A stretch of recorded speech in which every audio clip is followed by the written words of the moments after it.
ఆశ ఆశగా అడిగింది మాతో సావాసం, హాయి హాయిగా నవ్వింది మాతో సంతోషం.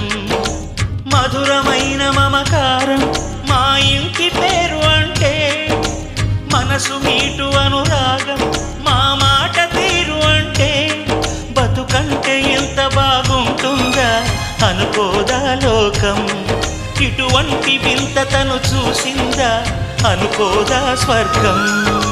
సరే పమాగరే సరే సరే సా, ఆశ ఆశగా అడిగింది మాతో సావాసం, హాయి హాయిగా నవ్వింది మాతో సంతోషం.